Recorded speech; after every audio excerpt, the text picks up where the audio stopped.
smart sales system methodology is based on a consultative selling approach. And to provide a quick overview of consultative selling, first let's start out by talking about what is not consultative selling, and this is what I refer to as product selling. And this is what I actually believe that the majority of salespeople do, and that is basically a salesperson will go out and talk about the product that they sell and the company they work for as much as they can. And they will try to do that with as many people as they can. Every chance they get, they try to talk to someone about the company they work for and the product they sell. And their real goal of every communication is to try to build and validate interest in buying the product they sell. If I go back to that example of a web design company sending an email asking, we do web design services, do you need web design services? They're basically saying what they sell, trying to build interest in what they sell, and validate that I need or want what they sell. And this is what I would consider product selling. By the way, you may look at that and think, well, that's a logical approach. I have a product to sell, so I need to talk about my product as much as I can to as many people as I can. And that does make sense. And you can sell with that approach. But the problem comes in when you factor in some of the core concepts that I mentioned in the previous chapter, and that is that prospects get sold to a lot. So if your prospects are getting sold to a lot and contacted a lot by different salespeople, and then you reach out to them with your product selling approach and message, then you increase the odds of facing resistance or turning them off. In addition, if you agree that it would be more optimum to minimize how much you sound like a salesperson trying to sell something, then that will be more difficult if you use a product selling approach. If you agree that it makes more sense to focus more on the prospect and their interests and less on you, then a product selling approach does not really comply with that, because a product selling approach is all about you. This is who I work for, this is what I sell. And if you agree that when you're doing cold prospecting, that the prospects that you reach out to and talk to are most likely not in buying mode at that particular moment, then it might be not optimum for you to always be trying to push and sell the product that you sell.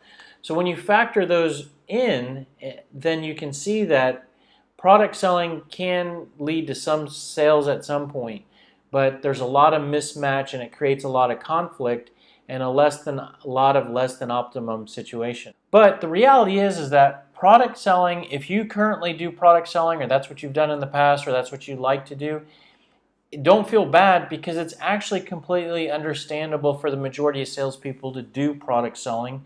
And the reason why is because it aligns with your natural instincts. You get hired by a company, you're told to sell a product, you get paid when you sell that product. It only makes sense for you to go out and just talk about your product as much as you can.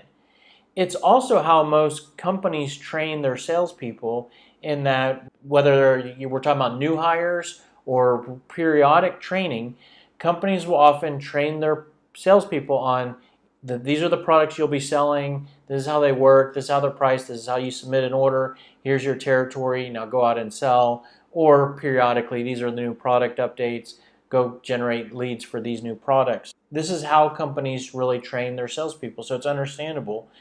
And also, in some ways, it's easier to be a product selling salesperson than a consultative salesperson. Well, I'll explain that and show that more later when I compare this with consultative selling. But if you need to build your sales message and you are doing product selling, then your sales message is basically talk about your product. So all you have to have is really a somewhat decent level of knowledge about the product you sell, and then you know what to say.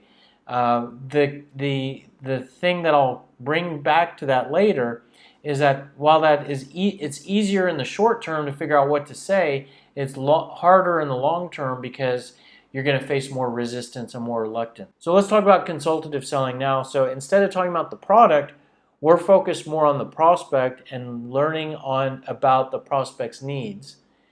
We try to learn about the prospect's needs by asking more questions. So instead of this is what I sell, do you need what I sell? It's more about how are things going today? What are you using today? What are your goals? And the goal is not to get prospects interested in what you sell. The goal primarily or first is to look for prospects that need what you sell and then to make those prospects interested. And you try to make those prospects interested by providing your product as a solution to what they need. Now, if we look at sort of everybody that you can sell to, this isn't everybody in the country or everybody on the planet, but everybody in your sort of like target market or everybody you come in contact with during your prospecting effort, you can usually slice them into this type of pie chart, with the bulk of the pie being prospects that just don't need what you sell. Either they're not the right size, they already use someone today, they don't have any money and never will.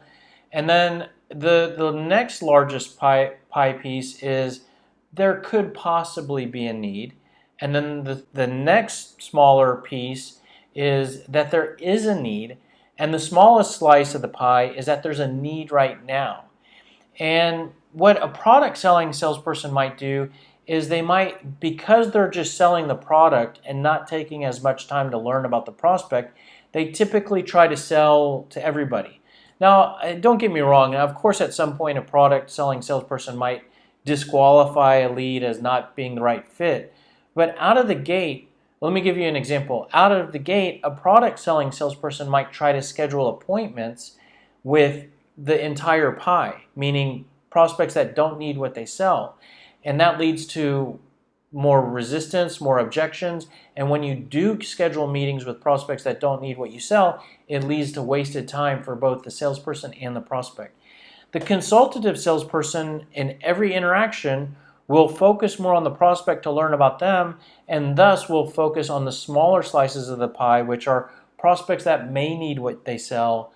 There is a need, or there is a need now, and they're able to find out those details by asking more questions and having a more consultative approach. Let me give you an example comparing these two methodologies or selling approaches to one another.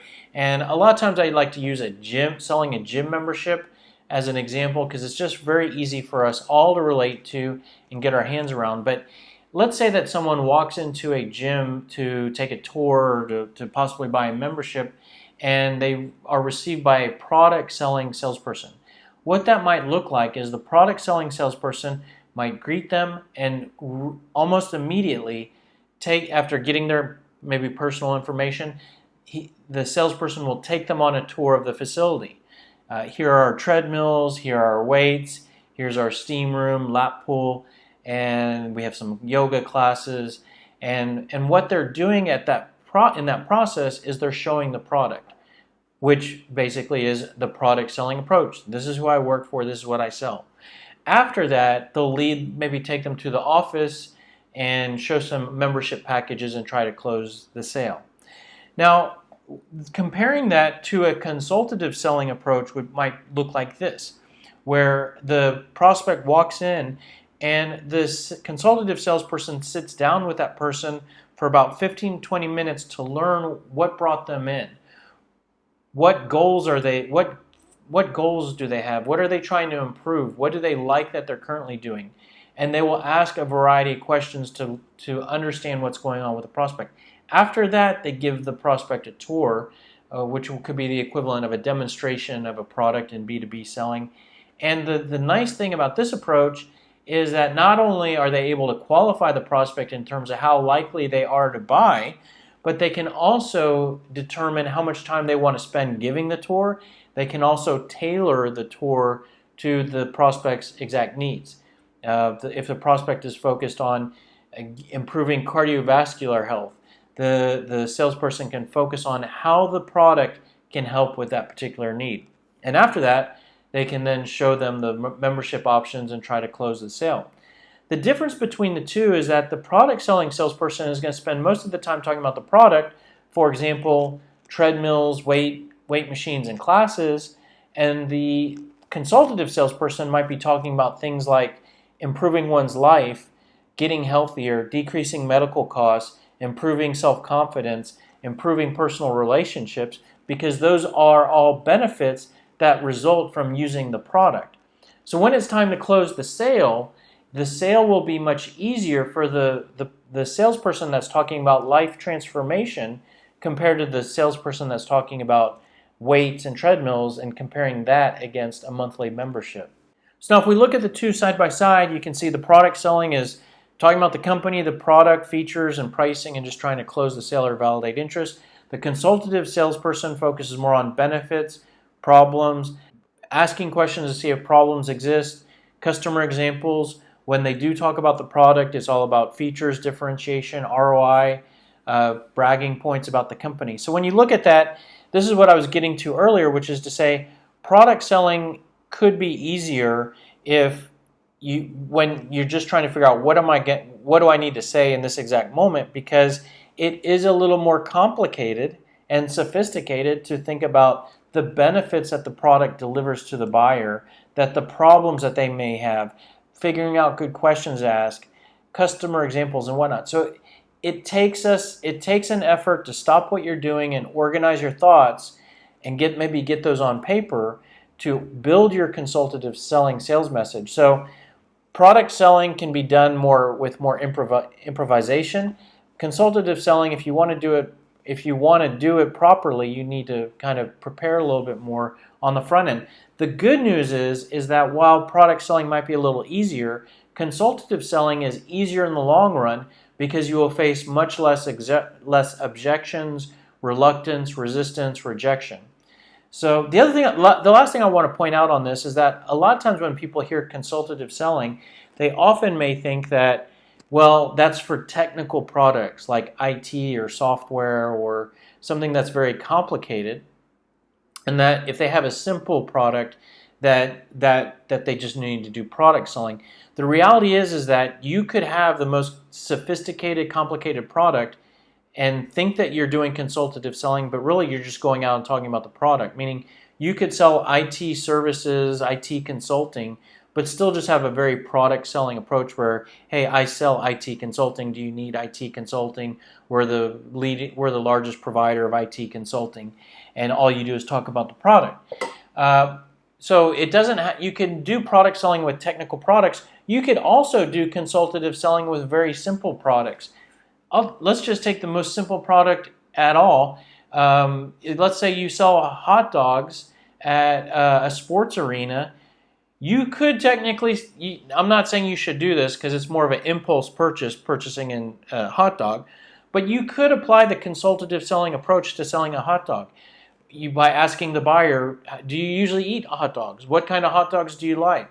What type of toppings do you like on your hot dogs? When was the last time you had a hot dog? Do you have any concerns about the hot dogs you're currently eating? What are some things you're looking for when you purchase something to eat? What are some other things that you might be considering instead of a hot dog?